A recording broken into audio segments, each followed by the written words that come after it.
اللہ تعالیٰ نے قرآن مجید فرقان حمید میں ارشاد فرمایا، تم میں سے جب کوئی بیمار ہو یا سفر میں ہو یا تم میں سے کوئی پخانہ سے آئے یا اپنی بیوی سے جماع کرے اور پانی نہ پائے تو اللہ تعالیٰ ارشاد فرماتا ہے کہ تم پاک مٹی کا قصد کرو، تو پاک مٹی سے اپنے منہ کا اور اپنے بازو کا مسح کرو۔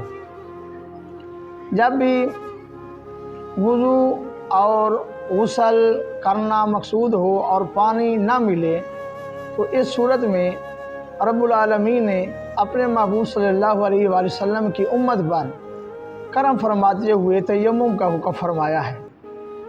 تو تیمم کی کرنے کی چند صورتیں ہیں۔ تیمم کب کرنا چاہیے؟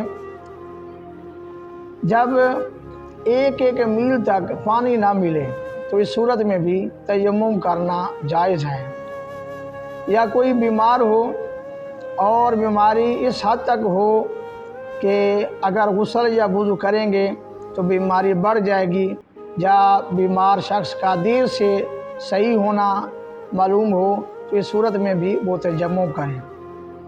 یا پانی تو ہے لیکن اس کی قیمت زیادہ ہے، یا پانی تو ہے وہاں پہ دشمن کا قبضہ ہے، جان کا خطرہ ہے، یا پانی کا کنواں تو ہے وہاں پہ ڈول اور رسی میسر نہیں ہے، یا پانی تو ہے لیکن وہاں پر پیاس بھوک کا غلبہ ہے، تو اس صورت میں وہ تیمم کرے۔ ایسے ہی عیدین کی نماز کا وقت ہو گیا ہے، اگر یہ وضو کرنے جائے گا تو پھر نماز ادا کر دی جائے گی، تو اس صورت میں بھی تیمم کرنا جائز ہے۔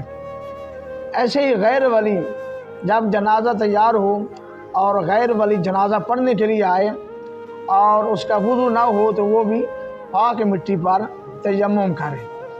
تیمم کے 3 فرض ہیں: نیت کرنا، پاک مٹی پر ہاتھ مار کر اپنے چہرے کا مسح کرنا اور دونوں بازوں کا مسح کرنا۔ یہ تیمم کے 3 فرض ہیں۔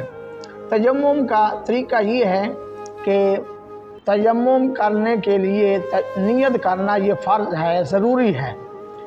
تیمم کی نیت کریں اور اس کے بعد ایک بار مٹی پر یا زمین کی کوئی بھی جنس ہے اس پر ہاتھ مارے جوں اور پورے چہرے کا مسح کریں، جتنا وضو میں دھوتے ہیں مسح کریں، اور پھر زمین پر ہاتھ مارے، اگر مٹی زیادہ ہو تو ایسے انگوٹھوں سے جھاڑے، اور پھر یوں بازو کے پیچھے سے دھوتا ہوا یہ مسح کرتا ہوا اوپر کی طرف سے پھر دوسرے بازو کا مسح کرے اور اوپر کو پھر ایسے انگلیوں کا مسح کرے، یعنی جو جیسے وضو میں بازو دھوتی ہیں ایسے پورے بازو کا مسح کرے کہ کوئی جگہ مسح کرنے میں رہ نہ جائے۔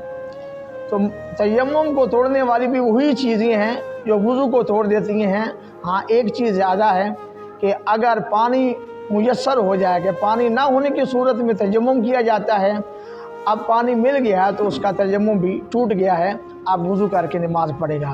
اللہ تعالیٰ سے دعا ہے کہ ہمیں دین متین کے یہ سنہری اصول سمجھنے، سیکھنے اور ان پر عمل کرنے کی توفیق عطا فرمائے۔ آمین ثم آمین۔